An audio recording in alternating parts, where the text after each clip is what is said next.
ഉദ്ദിത ദൈവമേ രക്ഷക സമാധാനമേ ഡെയിലി വിത്ത് ഗ്രേസിലേക്ക് എല്ലാവർക്കും സ്വാഗതം. ഈ മാസം സകല ജനങ്ങൾക്കുമുള്ള സത്വാർത്തയുടെ ദിവസമാണ്.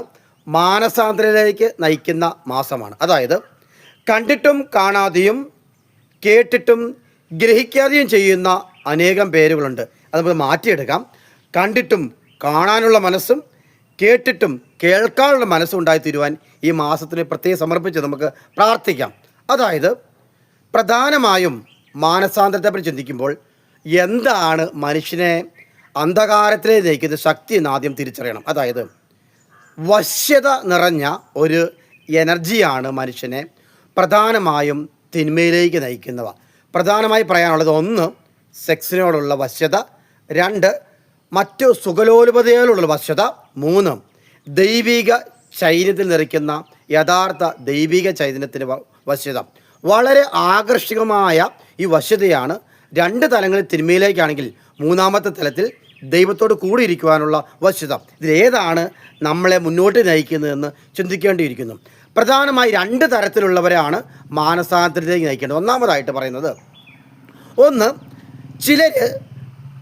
ചില കർമ്മങ്ങളിൽ കടന്നു പോകുമ്പോൾ, അല്ലെങ്കിൽ തെറ്റായ വഴിയിലൂടെ കടന്നു പോയെങ്കിൽ, അല്ലെങ്കിൽ ചില തർക്കദോഷങ്ങളിൽ കടന്നു പോകുമ്പോൾ, ചില മറ്റൊരു വ്യത്യസ്തമായി കടന്നു പോകുമ്പോൾ ചിന്തിക്കേണ്ടത്, അവരിലൂടെ ദൈവം ചില പ്ലാനും പദ്ധതി ഒരുക്കി വെച്ചിട്ടുണ്ട്. അതായത് ദൈവത്തിൻ്റെ മഹത്വം പ്രകടമാകുന്നതിന് വേണ്ടിയും മറ്റുള്ളവർ അത് കണ്ട് പഠിച്ച് മാനസാന്തരത്തിലേക്ക് പോകുന്നതിന് വേണ്ടിയും ചില വ്യക്തികളെ ദൈവം ഉപയോഗിക്കാറുണ്ട്. ഇത്തരത്തിലുള്ള വ്യക്തികളെ മാനസാന്തരത്തിൽ നയിക്കുവാൻ ദൈവം തക്ക സമയത്ത് ഇടപെടുമെന്നാണ് പറയുന്നത്.